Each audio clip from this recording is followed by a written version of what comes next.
Literature. Pages. Authors.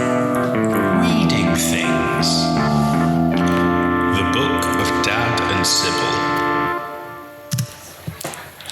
Hello, this is Dad and... This is Sybil. Excellent. So we've started this podcast because Sybil's really good at reading. She reads all the time. I used to be really good at reading.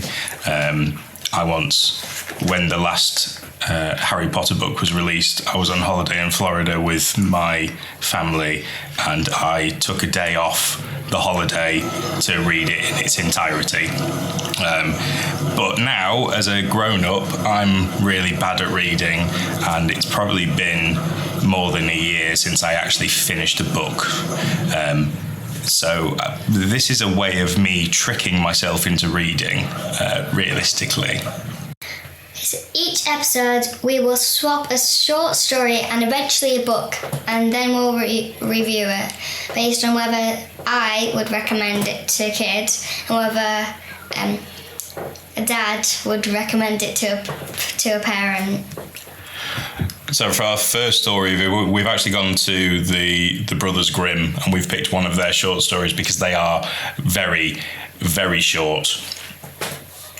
And so before we read the story, we picked some of our favourite titles from the contents page. Yeah, the titles for these books, for these short stories, are absolutely wild, and it was really difficult to pick my favourites, but I knew that we wanted to do this because I needed to give an honourable mention to some of the really unhinged titles. So I'm going to start off with one of my favourites, which was Gambling Hansel. And I sort of had an image of Hansel and Gretel after escaping the witch's house, and that's got to be a really tough situation to be in.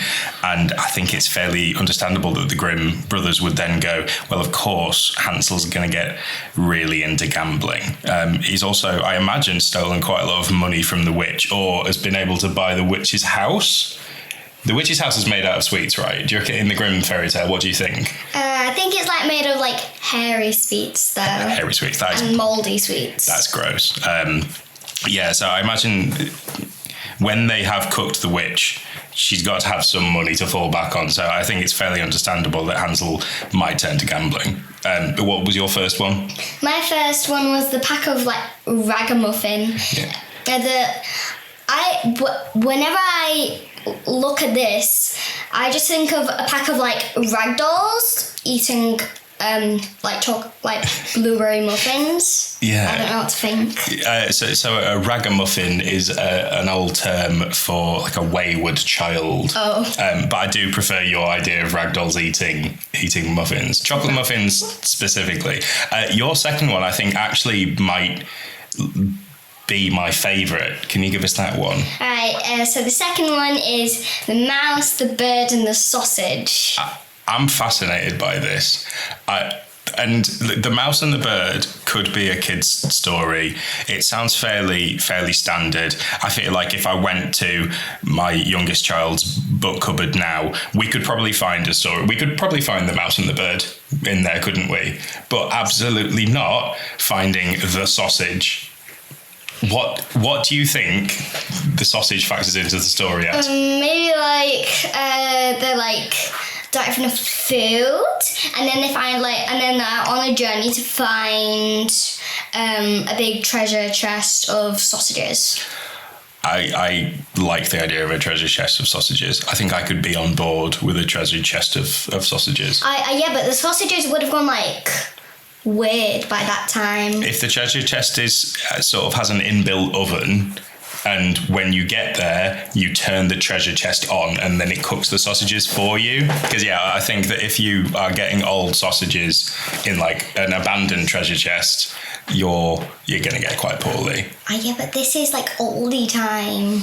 They didn't have proper. Maybe it's just like magic. Yeah, sort of looking forward to the story we're about to read. We're about to read a story with an anthropomorphic talking wolf. So I reckon that my wish, I'm going to say wish now, of a treasure chest that cooks my sausages for me. I don't think that's outside the realms of possibility. And what's your last one? My last one, the title itself isn't necessarily that good, but I'm just thinking about it in the context of Grimm's fairy tales and what we know about Grimm's fairy tales, and that they are generally quite grim. Yes. So my last one was How Six Men Got On in the World, and I imagine pretty badly. I imagine that is not a happy tale. I wouldn't be surprised if it was about a paragraph and they left their house and then immediately fell into a well and drowned. Maybe that'll be one that we read later on for a later episode, and I will find out just how depressing the lives of the six men and how they really got on in the world was. The Wolf and the Seven Little Kids. So the first bit of The Wolf and the Seven Little Kids is where the wolf comes to their little house and pretends to be the mother to try to get in. Yeah, I mean, so before the wolf turns up, the mother goat, she's aware that there is a wolf in the area who has been eating people, and she says absolutely, she says, don't be fooled. So how do they say that he's going to recognise it? For the old goat tells the kids that the wolf has like a rough voice and black feet. Yeah, and also she doesn't mention it, but yeah, she really should mention that he's also a wolf, and that you'll be able to recognise the fact that he's a wolf because he'll be a wolf. I think that's pretty key. I think that the rough voice and the black feet is actually maybe throwing them off the scent a little bit, as we'll see later on in the story. So the first time the wolf comes, what happens? So the first time the wolf comes, wolf says he's the mother. But the kids know that rough voice doesn't notice the grey fur at all. And he somehow manages to solve the problem by eating chalk, and I don't think this would work because chalk would just like rub your throat, which would probably make your voice more rough. Yeah, when we went back and reread this, I said this out loud to you and you assumed that I had said the wrong thing, because in all fairness, that is an absolutely wild tactic to make your voice smoother. I think that in a version of Red Riding Hood, there may be that honey was kind of eaten by the wolf to make the voice smoother, and I can totally get that, but an actual lump of chalk... Full disclosure, this wolf is going to end up with lots of stones in his stomach by the end of the story, but he's actually started the process off for the goats by eating a full piece of chalk. But somehow this works. And add to that, to the honey bit, you said honey actually works. Like there's honey in lemon tea. But there isn't a chalk lemon tea. No, there's chalk tea. There is no chalk tea. Well, actually, I'm saying that. Maybe somebody can tell us otherwise, but I certainly wouldn't be drinking a chalk tea. It's disgusting. If I had a sore throat. So the wolf eats the chalk. That softens his voice so he sounds like an old female goat. How could that make you sound like a goat? I don't know. I feel like even in a world where goats and wolves can talk, it feels like they would have very different voices. Like how can the wolf do the bah thing? That is very true. If you had to give me what you think the old goat actually sounds like, what do you think?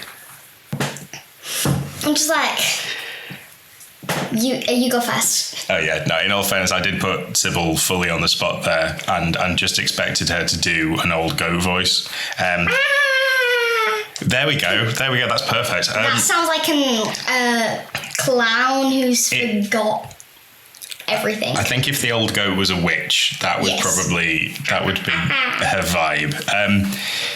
Whereas I think like the wolf is probably he's quite like this. I am a wolf and I don't sound like a goat. Yeah.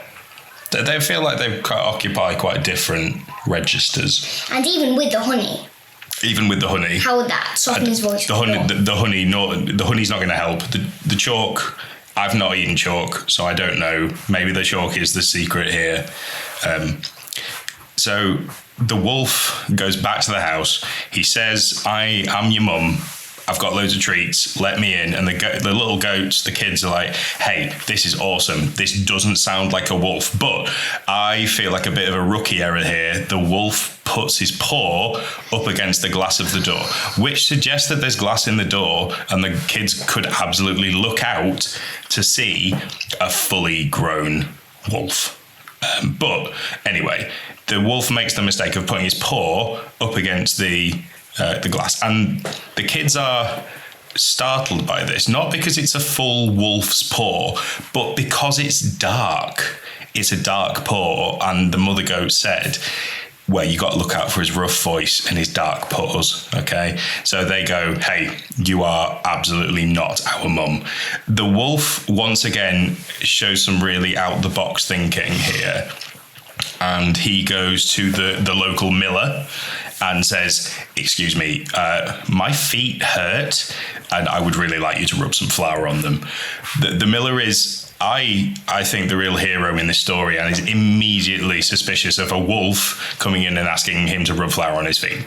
Especially just a wolf going anywhere in public. Yeah.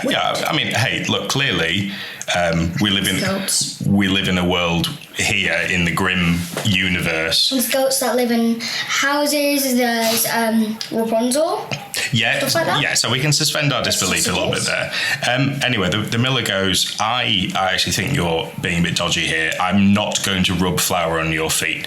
The wolf then plays what I feel is the wolf's trump card here and goes, well, I'm going to eat you if you don't do this, which I really question in the Grimm era, which is clearly very dangerous and very violent. There appears to be no policing at all. I feel like that is the point where you run down to the local constabulary and you go, excuse me, a wolf has just threatened to eat me if I don't rub flour on his feet, which feels like it would at least have a small prison sentence. Just threatened. Okay, so the wolf he's solved both of his problems. He's eaten chalk. He's got a lovely soft voice. He's got white hands now. So what happens next? So basically the kids are fooled by the fact that the wolf now has white paws. But like how and anyway, like a goat's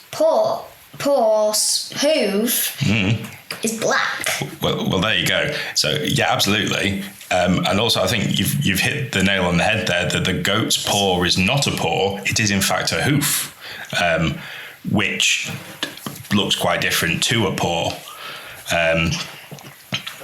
So unfortunately, the kids are fooled by this. They let the wolf in. The wolf eats them all. But there's 7 of them, and I suppose he loses track a little bit because there is one little goat, the smallest of the goats, who manages to hide inside How did he get in there? a clock. I imagine it's a grandfather clock. So How painful would that be? with a little door. They normally have a little door where the pendulum swings. So Not the worst. So okay, when Mother Goat comes home, what's the situation when she comes So home? basically, it becomes like Red Riding Hood vibes. So the wolf hasn't chewed them, so somehow they'd still be alive. But what about the acid? Yeah, no digestive acid. The wolf has been eating lots of rennies. He has no stomach acid whatsoever left. He's managed to swallow them without crushing them. So the proportions on this wolf feel, frankly, all off. It feels like the stomach is huge if it's 6 kids. Yeah, a bit like Doctor Who's TARDIS. Yeah. I feel like the wolf's stomach and Doctor Who's TARDIS occupy the same sort of properties. It's small on the outside, but huge on the inside. So the mother goat comes home. She finds the littlest goat in the grandfather clock. can you remember what her reaction? Can you remember what she says when she finds out that 6 of her children have been eaten by a wolf? Oh, heavens. Oh, heavens, she says. Oh, shucks. Oh, cripes. 6 of my kids just gone missing. Oh, they've been eaten by a wolf. The situation is just dire. Left them by themselves and haven't actually told them to look out for a wolf. And anyway, so the wolf, as the wolf often has done in these sort of stories, hasn't really gone very far, and he's gone to sleep because eating 6 full goats will put you in a food coma. Oh, you're getting a food coma big time. Which I feel like if you were a wolf in one of these stories, you need to have some forethought and go, hey, I should pace myself here. I should have, maybe a bit of goat at once. Rather than eating all 6. It's like me and Chinese food. I don't know if I'm full until I've ate half the box. That is very true. So I feel you can sympathise with the wolf then? A bit. If you imagined that those 6 kids were Chinese food. Ah, yeah. Yeah. Love that. So the mother goat and the little goat, they go and find the wolf. He's out of it. He's zonked. So zonked, in fact, the mother goat can hear the kids inside the stomach. She goes, hey, this is wild. My kids are still alive in there. So she sends the littlest goat back to get scissors and some needle and thread. She cuts the wolf open. How does he not wake up? Maybe she's also got some anaesthetic. Do they have anaesthetic? Have they got magic hooves? I think it's probably magic hooves. I think that if you're ever unsure what the issue is that the goat has solved in the children's story, it's magic hooves. Specifically hooves. Also, and beard. Now that you say that makes me think that actually the magic hooves are able to hold scissors. But the hoof notoriously has no opposable thumb. Just like cats. Just like cats. Once again, cats are not holding scissors. And the goat, but I can sort of see a world in which the goat jams its hooves into the holes of the scissors if they were very big scissors. Comedically big scissors. Like 10 times bigger than hairdressing scissors. Yes. However, the thing that I'm really struggling with is the fact that the goat is able to, once she cuts open the wolf's stomach, she doesn't leave it at that point. I feel like you could go, I've cut this wolf open, it's probably going to be dead soon. But she goes, no, I'm going to make this weird. Kids, you've just been eaten, but go and get me some stones from the river. Come with them to make sure they're not eaten again. Yeah, because they're definitely not the smartest of them. I also feel like if there's one wolf here, there's got more. There might be more wolves. So anyway, these kids go and somehow are miraculously unscathed and return with 6 big stones. Just why are you doing this? Yeah, why are you doing, Mother? What is this? But in all fairness, I think you've just been eaten. You're probably not asking a lot of questions. Just so you pop the stones in the wolf's stomach. As like I said, this is it's pretty Red Riding Hood at this point, which is what I suppose this story sort of becomes in across history. This has a lot of parallels with Red Riding Hood. This is probably the genesis of that. And so the magic of the hooves, I think, really comes into play when the mother goat stitches the wolf back up with needle and thread, with hooves. I'm so impressed. I'm genuinely. I'm so impressed. But she's a certified doctor by this point. Yeah, clearly. The reason that she left all the kids at home was to go and perform keyhole surgery on somebody. That's the only... There's a medical marvel here. So the wolf wakes up and I think... And he just bursts into song. He bursts into song, and I'm gonna give this over to Sybil to go through the song that the wolf immediately sings on waking up. I'm just. So we're snoring, and then we've been so wide awake. And what does it say? Is it Sybil? What rumbles and tumbles against my poor bones? I thought 'twas 6 kids, but it's not but big stones. How do you know it's big stones already? You've just woken up. Yeah, I mean, it's rumbling and tumbling against your poor bones. I mean, what if the kids are like made like stones? Yeah. Their hooves. It could be the hooves. It could, in all fairness, be the hooves. And the wolf is, I think the fact that the wolf is willing to kind of in this moment where it must know that it is about to sort of to die. Number one, because it's in a grim fairy tale and its fate was pretty much sealed, but also because it's just woken up. It's got a massive surgery scar up its tummy, and it's pretty sure that it's got stones in its tummy. I think it's really honourable that the wolf at that point goes, I am going to tell my terrible, terrible situation in a poem. I think it's actually described as a song that the wolf sings this, which is possibly it's a little bit more fun than a poem. Yes, but I find it a bit unnerving that he just suddenly does that. It's really unnerving. It's creepy. It's very strange. It's incredibly strange, in fact. And just I wrote down the way that Mr. Grimm and Mr. Grimm worded this because I really enjoyed the bleakness of it. So the wolf, he wakes up, he sings his little song. He is parched. He's parched. He's really thirsty. I guess because stones. Because in the same world that chalk makes you sound like a female goat, also having lots of rocks in your rattling about inside you makes you thirsty. Goes over to the well, and because I'm not quite sure on the logistics of this, but because of the stones, leans over too far. But I feel like in a well, you normally have a bucket that you're bringing up. Yeah. But it has to reach over to get that. And what if it's like a really big well? I mean, that's fair. Yeah, that's absolutely fair. And then the wolf falls in to the well, and the quote is that it had to drown miserably. Yeah. It had to. It simply had to. No joyful drowning here. You're not allowed to enjoy it. And that is the end of the wolf. And the end of our story.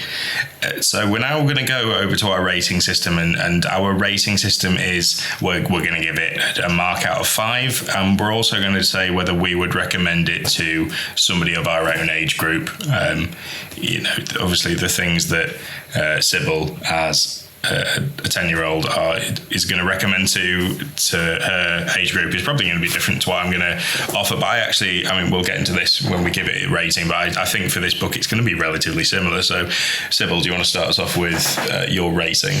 So my rating is 4 out of 5 stars because I feel like most people around my age, like 8 to 12, might not understand the thing, because as we've spoken a lot through the story, that some of the things are a bit confusing, and that might not be for everyone, but overall I would recommend it to most people my age.